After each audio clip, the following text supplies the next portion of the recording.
During my junior year of high school, nearly all of my friends had boyfriends, and were all talking about prom coming up. The event was still several months away, but a lot of girls had already picked out their dress and decided what hairstyle they were going to do. I was shy and had never really had a boyfriend before.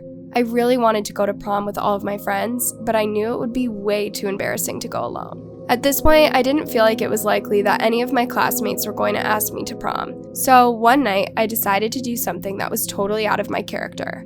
I downloaded a dating app and made a profile. I always got so nervous talking to guys in person, but maybe if I had time to think and type out perfect responses, I would be more successful this way. I adjusted the settings so that only people my age that lived in the same city as me would be able to message me. I picked out the most flattering pictures of myself that I could find and began clicking through different profiles, swiping right on a few guys that I thought were cute. Surely one of them would be interested in me.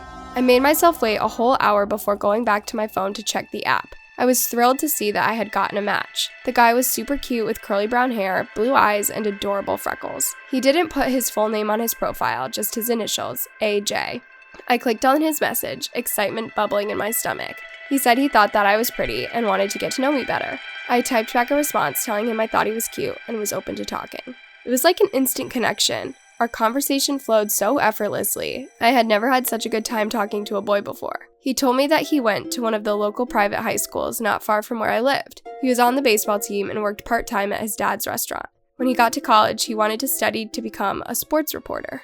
I told him about how I was hoping to get a scholarship to study to become a veterinarian in college. We talked for hours about everything you could think of, from our favorite books and movies to our favorite ice cream flavors. I stayed up well past midnight that night, texting away. As the weeks went on, AJ and I continued to get closer and closer. I was working up the courage to ask him to prom, but felt like it still wasn't the time. After all, we had just started talking, and we hadn't even met in person yet. One night, I asked if he would want to talk on the phone. That way, we would at least know what each other's voices sounded like. But he told me that he shared a room with his younger brother, and would be embarrassed to talk around him. I understood this and just shrugged it off. As time went on, it was getting closer and closer to prom, and I knew I needed to figure out my plans if I was going to get a dress in time. I suggested to AJ that we meet up somewhere. This would allow me to bring up the topic of prom in person and for us to hopefully get to know one another better. I suggested we meet at a local ice cream place, which seemed like a good neutral location for a first meetup. AJ agreed, and he told me he would pick me up on Friday at 7 p.m. I was ecstatic. This was about to be my first date, and how sweet it was of AJ to offer to drive me.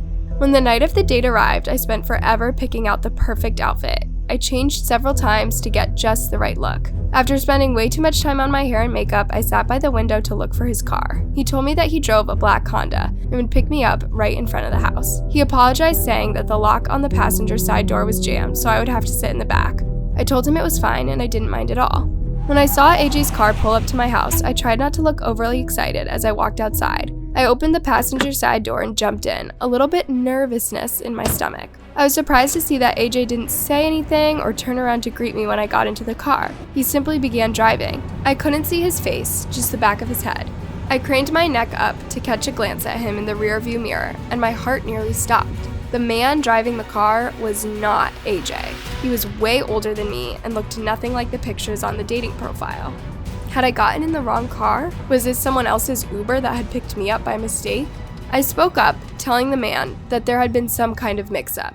He assured me that there was no mix-up and that he was exactly who I was supposed to meet. My blood ran cold as the realization finally passed over me.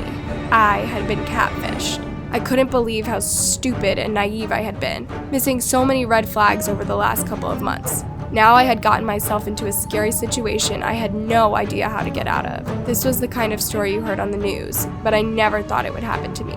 The man told me to pass him my phone, which I did, not wanting to anger him in any way. The man was silent as he drove and drove for miles. I was too scared to say a word, but thought only of how I could try to escape. There were child locks on the doors, so jumping out of the car wasn't going to be an option. I couldn't call 911. I would have to wait until whenever we reached our destination to make some kind of run for it.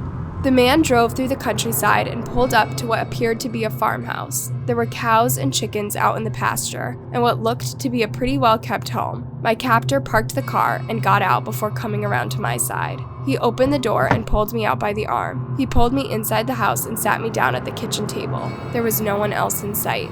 He offered me food and water, which I refused. This seemed to frustrate him, and he sat down at the table next to me, a desperate look on his face. He told me that he knew that I wasn't exactly what I was expecting, but he still thought we could be friends. He told me that we had so much in common and that he never met a girl as interesting as me. I was disgusted and shocked. This man was clearly deranged. He was easily decades older than me and wanted to date me. The only positive thing I could find about this situation was that the guy didn't seem like he wanted to hurt me. It just seemed like he was obsessed with me. My captor was desperate to show me how much he wanted to be with me. He guided me to his bedroom, telling me he had something to show me. When he opened the door, I felt my jaw drop when I came face to face with hundreds of pictures of myself. The walls, ceiling, every surface of the room was covered in pictures from my dating profile. He asked me if I liked it, and I nodded, deciding that was my best option, was to just act like I was open to being with him.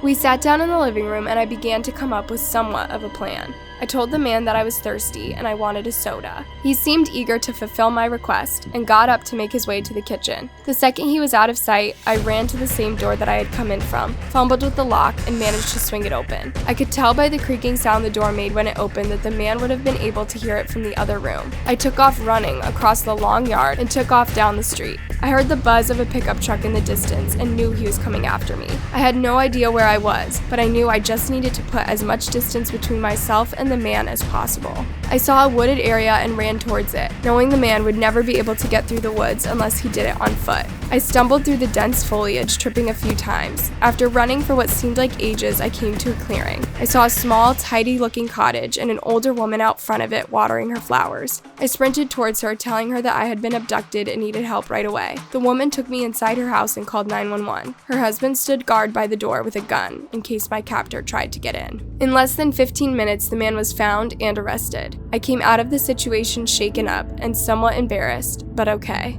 While it may work for some people, I don't think online dating is for me. If you're wondering, I did end up getting a date to prom that year. A sweet, quiet boy from my math class asked me, and we're still dating. As for my catfish, I won't ever have to worry about him, as he'll be in jail for many years to come. My warning for you is that with online dating, not everyone is who they seem.